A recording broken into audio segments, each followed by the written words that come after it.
Movie में आप लोगों को एक डेड गर्ल देखने को मिलेगी जिसे कुछ लोग मिलकर अपना एक सेक्स स्लेव बना लेते हैं। सो मूवी के स्टार्टिंग में हमें कॉलेज में दो फ्रेंड्स को दिखाया जाता है जिसमें एक का नाम जेटी और दूसरे का नाम रिकी होता है। दोनों लोग सिंगल छिछोरे किस्म के होते हैं। वो दोनों बस दूर से लड़कियों को निहारते रहते हैं और सोचते रहते हैं कि काश हमारी भी कोई एक गर्लफ्रेंड होती। इसके बाद में दोनों लोग क्लास बंक करके बाहर सिगरेट पीने के लिए चले जाते हैं और तभी उनको बियर पीने का भी मन होता है जिससे उन्हें कोई भी देख ना पाए, इसलिए वो लोग एक पुराने बंद पड़े हुए पागल खाने में जाते हैं। वहाँ पहुँचने के बाद में दोनों लोग बियर पीते हैं और साथ में थोड़ी बहुत मस्ती भी करते हैं। सिगरेट पीते हुए तभी जेटी रिकी से नीचे तहखाने में चलने के लिए शर्त लगाता है। वो कहता है कि अगर तुम में हिम्मत है तो वहाँ चल के दिखाओ। दोनों लोग टनल के जरिए अंधेरे में उस अंडरग्राउंड में जाते हैं, मगर तभी उसी जगह पर उन्हें एक बेहद खूंखार डॉगी मिलता है। उस डॉगी से वो दोनों लोग बच के इस जगह से भागते हैं और भागकर एक दूसरे कमरे में जाकर पहुंचते हैं।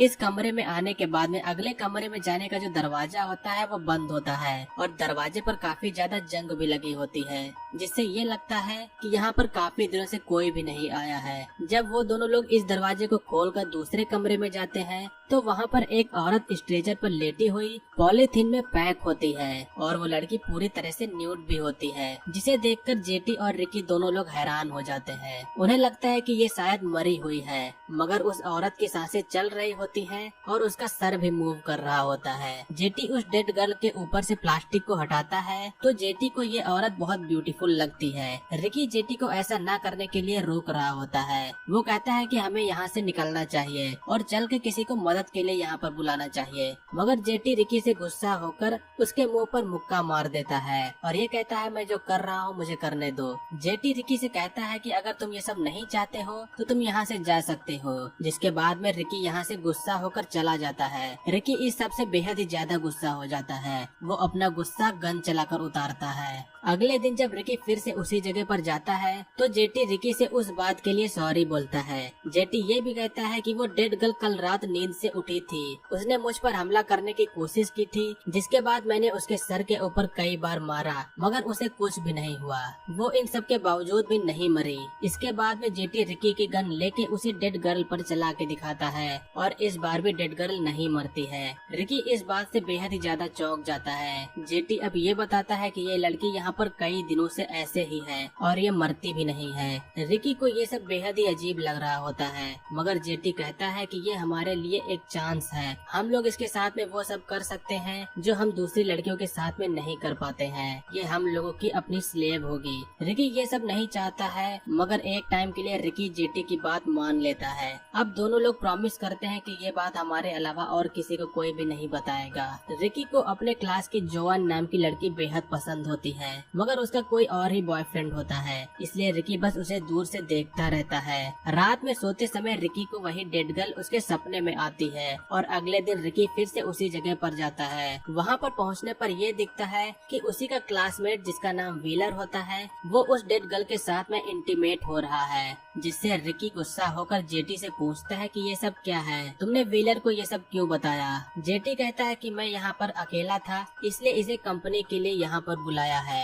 रिकी कहता है कि ये सब अब ज्यादा देर नहीं चलेगा, मैं जाके ये सब पुलिस को बता दूंगा, मगर जेटी को पता होता है कि रिकी ये बात किसी और को नहीं बताएगा। घर पहुंचने के बाद में रिकी फोन पर 911 डायल करता है, मगर वो कुछ कह नहीं पाता है, जिसके बाद में वो एक टूल शॉप पर जाकर अपने साइकिल के बदले एक बोल्ट कटर ले लेता है। अब फिर से उसी प्लेस पर जाने पर रिकी को डेड गर्ल के अलावा वहाँ पर कोई और नहीं दिखाई देता है, जिससे मौका देखकर रिकी उस डेड गर्ल के हाथ से चैन को काट देता है, मगर आजाद होते ही वो रिकी के हाथ पर हमला कर देती है और तभी बाहर जेटी के आने की आवाज भी आती है। रिकी यहाँ से तभी निकल जाता है और जेटी जब यहाँ आता है तो ये डेड गर्ल अब उसके ऊपर भी हमला कर देती है। व्हीलर को वहीं पर पास में बोल्ट कटर मिलता है, जिससे वो लोग समझ जाते हैं कि ये काम रिकी ने ही किया है। जेटी अब हमेशा उस डेड गर्ल के साथ में इंटीमेट होता रहता है, मगर डेड गर्ल की हालत जो होती है वो थोड़ी खराब होने लगी होती है, क्योंकि उसके शरीर की जो हीलिंग पावर होती है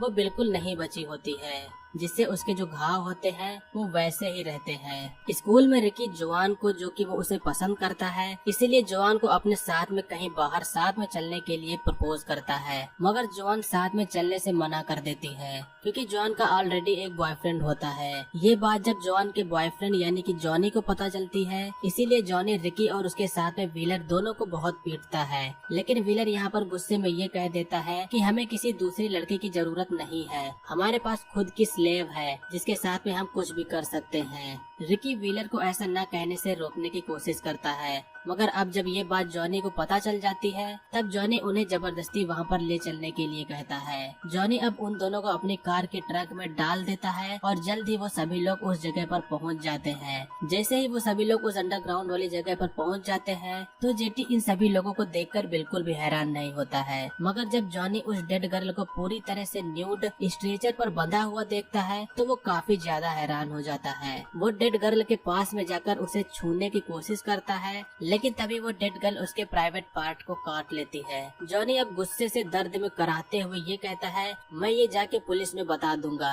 मगर जेटी ये कहता है कि क्या बताओगे तुम, एक लड़की के साथ में तुमने रेप करने की कोशिश की, जिसके बाद में उसने तुम्हारे प्राइवेट पार्ट को काट लिया। इतना कहने के बाद में जॉनी अपने साथी के साथ में यहाँ से चला जाता है। जब सभी लोग वहाँ से चले जाते हैं, तो जेटी उस डेड गर्ल के होठों पर लिपस्टिक लगाता है, मगर तभी वहाँ पर वही खूंखार डॉगी भी आ जाता है। जेटी उस डॉगी को देखकर पीछे हट जाता है और वो जो डॉगी होता है वो उस डेड गर्ल के ऊपर चढ़ जाता है, मगर वो जो डेड गर्ल होती है वो अपने दांतों से उस डॉगी को काट के मार देती है। और ये सब देखकर जेटी काफी हैरान हो जाता है। स्कूल में जॉनी की तबीयत अब बेहद खराब होने लगती है क्योंकि उसको डेड गर्ल ने काटा होता है, और जब वो टॉयलेट में हल्का होने के लिए जाता है तो उसकी आंतें भी उसके साथ में बाहर निकल आती हैं। अगले दिन जॉनी का साथी ड्वायर अकेले उस अंडरग्राउंड वाली जगह पर जाकर उस डेड गर्ल को चाकू की मदद से आजाद करने की कोशिश करता है, मगर तभी वहाँ पर जेटी आ जाता है। ड्वायर जेटी से ये बताता है कि इसकी वजह से जॉनी की हालत काफी खराब हो गई है, वो इस डेड गर्ल की तरह काफी बदबू भी कर रहा है और ये हो सकता है कि इसी के काटने की वजह से ये हुआ हो।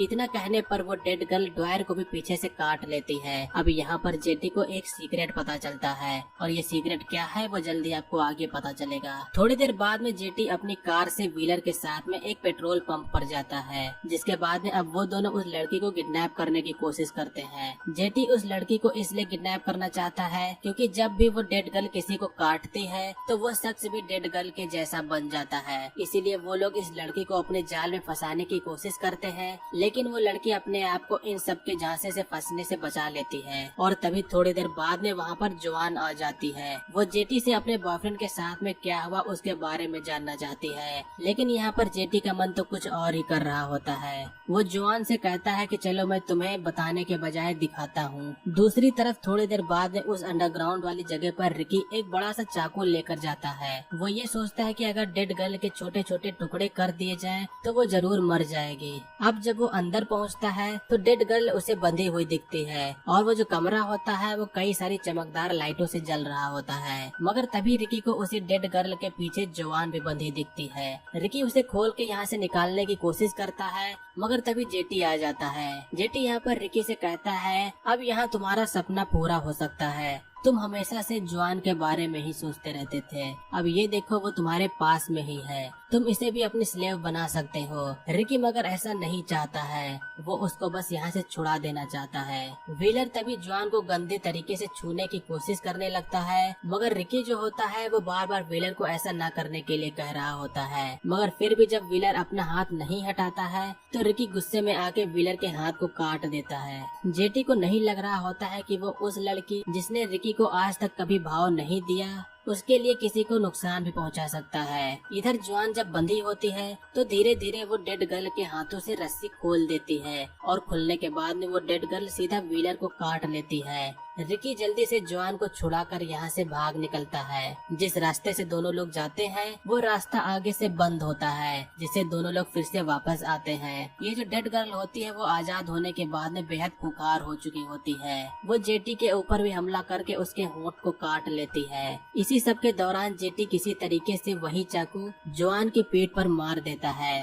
अब जॉन रिकी के सामने धीरे धीरे मरने वाली होती है। रिकी बेहद यहाँ पर दुखी होता है। जेटी दूसरी साइड से कहता है, अगर तुम जॉन को बचाना चाहते हो तो तुम जानते ही हो कि तुम्हें क्या करना है। और ये सीन यहीं पर एंड हो जाता है। वो जो डेड गर्ल होती है वो भी यहाँ से भाग चुकी होती है। अब इसके कुछ दिनों बाद में रिकी को स्कूल में दिखाया जाता है, मगर वो अब खुश होता है। उसकी खुशी के पीछे भी एक रीजन होता है। जब नोआह मरने वाली थी तो रिकी ने उसे भी डेड गर्ल से कटवा के इन्फेक्टेड कर लिया था, जिससे जॉन भी अब डेड गर्ल बन जाती है। और यहीं पर इस जॉम्बी मूवी का एंड होता है। आप सभी लोग सोच रहे होंगे कि जॉम्बी तो इसमें दिखाया नहीं गया, तो फिर ये कैसे जॉम्बी मूवी हुई। दरअसल ये जो डेड गर्ल थी यही जॉम्बी थी, जिसके बारे में जेटी को डॉयर के काटे जाने पर पता चल गया था। और रही बात यह कि ये गर्ल इस जगह पर आई कैसे, तो ये एक पागलों का हॉस्पिटल होता है। और ये हो सकता है कि कई दिनों पहले डॉक्टर इस पर रिसर्च कर रहे हो, जिसके बाद में ये गर्ल एक डेड गर्ल बन गई हो।